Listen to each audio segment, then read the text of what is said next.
The first story is really a bit of a bummer, quite frankly. Kyrie Irving, as if it couldn't get worse in Dallas, it did. First quarter, a knee injury. Oh, God, really wow. It like that. It's a very surreal moment, by the way, because it looks like Kobe a little bit with the Achilles. Got his free throws afterwards, got a standing ovation, got MVP chance, and then came off the floor for good. That's not what you want to see, especially in Dallas at the moment. There are a lot of angry Mavericks fans for a variety of reasons still, and now they see this and they think, well, he had an increased workload because Luka's gone. What do you tell them right now, Chandler? That's not fair. The workload thing, he's going to have to be getting a lot of minutes, a lot of usage, obviously, with everything that's at stake right now. All their bigs basically out. Their roster is depleted. They're losing guys. Yeah. This sucks because obviously for them to even stay afloat right now, they have to have Kyrie Irving. They have to have him playing a lot of minutes and being very productive, which he's been. And he's been super aggressive. Ever since that Luka trade, he has been extremely aggressive. And this doesn't look good, man. This does not look good at all. I hope the MRI comes back clean, but I think a meniscus or something even minor like that is a win in this situation. I hope it's nothing season-ending, but talking to some people, talking to some medical guys, it doesn't look good. And I fear that it's going to be something that might put him out for the season. Lou, I don't even have words anymore at this point. It's like it can't get worse, and then it does each and every day. What did you think?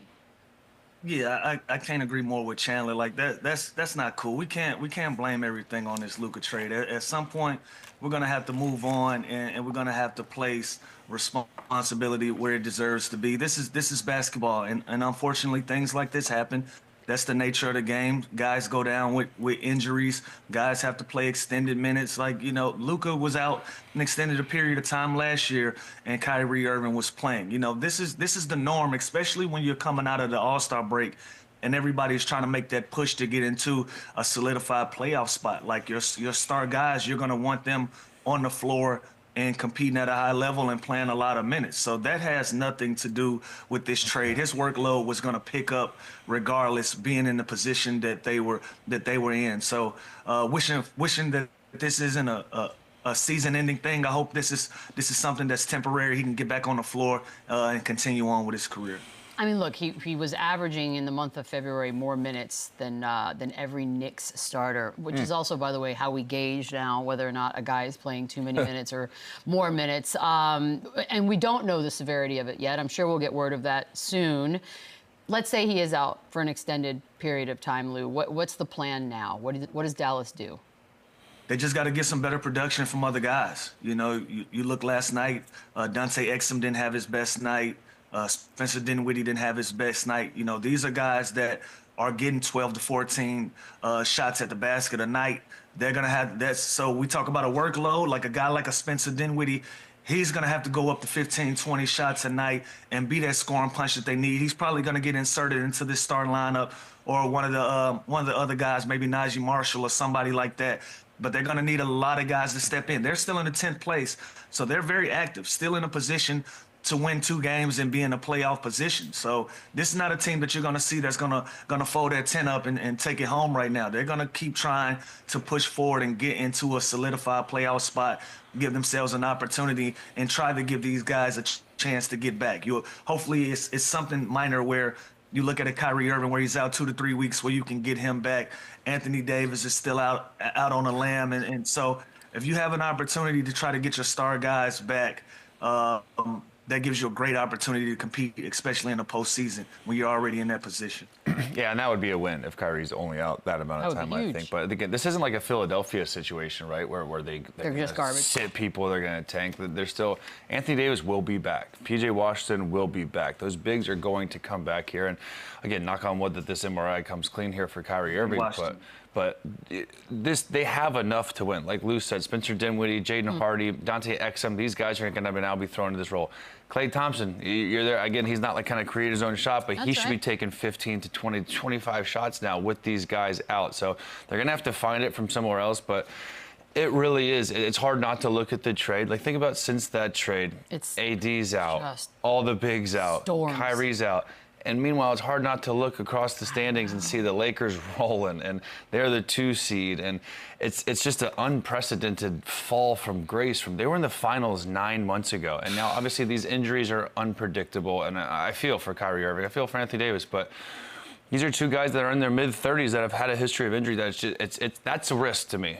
Guessing that Luka Doncic at 25 years old is not going to be good when he's their age, that's a crazy guess too. But we've seen it before, so that's a huge risk, a huge bet. We've talked about this since the trade, and it obviously hasn't worked out for health issues. We know how good they can be when they're healthy, but man, they just can't catch a break. It is shocking how it all just came crashing down. Like, it's one thing to maybe make this trade and they don't play well.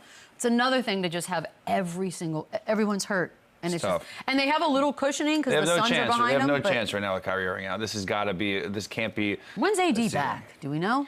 We don't know exactly, but it's again, they had enough to stay afloat with Kyrie, but man, if he goes down, it's tough. Yeah, and Chandler, they're a game and a half away from the 6th seed. Like, right. There's still a window for them to survive this. You just need the guys like you just mentioned, man. You got Klay Thompson over there. Klay had 2 points last night.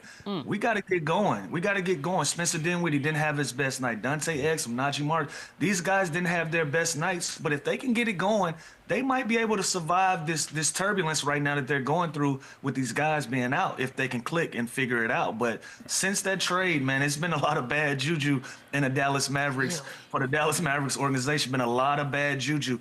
If they can get these guys to buy in and buy into each other and try to right this ship and survive until these guys get back, I think they put themselves in a pretty good position still. I still got hope. The only unfortunate thing is, again, they're game and a half out of the 6th seed, but they have the Clippers, Warriors, Timberwolves, Kings that are all kind of rolling besides the Clippers.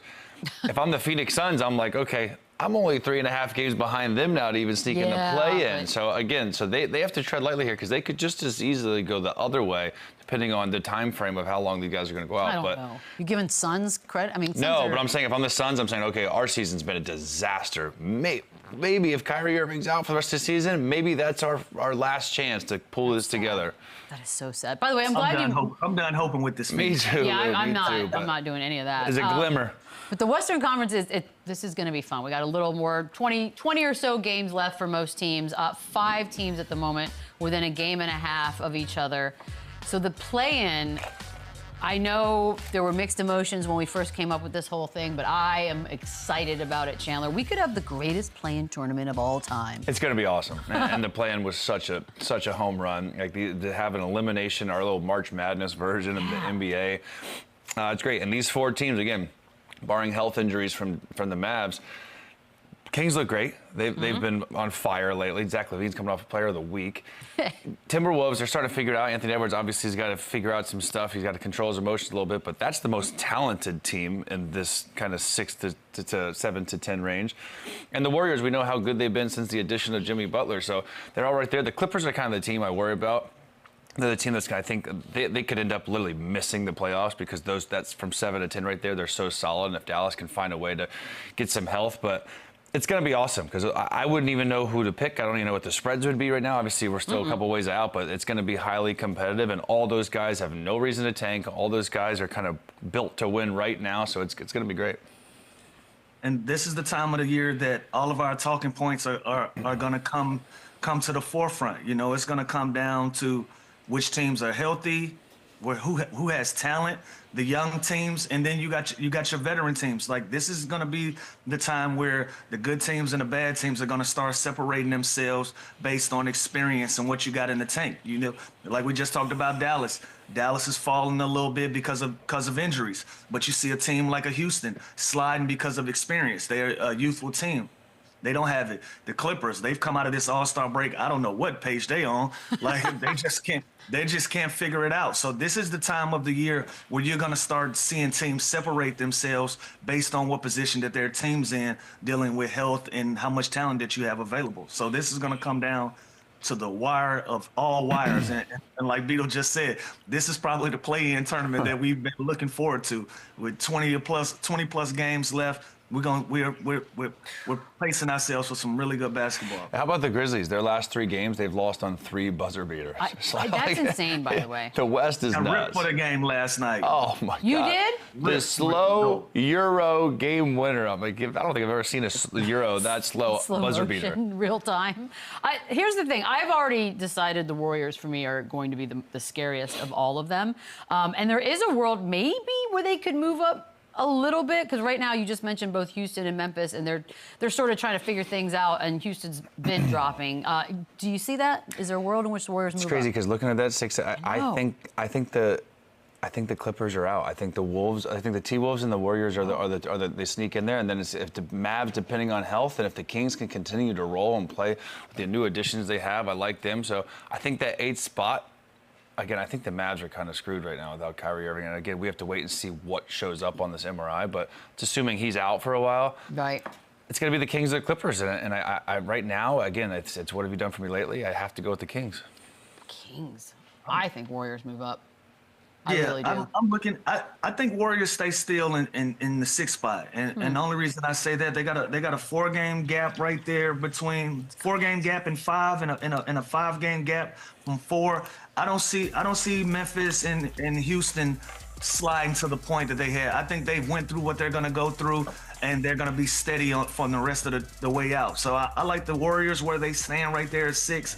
It's going to get tricky from 7 to 9 for me because I feel like the Timberwolves, they have the most talent, but the Sacramento Kings are rolling, and you're seeing the Clippers, they're going through it right now, coming out of that All-Star break. They're very sluggish, but they're also a team that can wake up at any moment and put pressure again back on the Warriors. But right now, I like the Warriors staying in 6, and I can see the Sacramento Kings getting themselves at a spot at the 7 right now. God, give me Warriors Lakers first round 3-6. So I was thinking about that, but would we be disappointed it was the first round?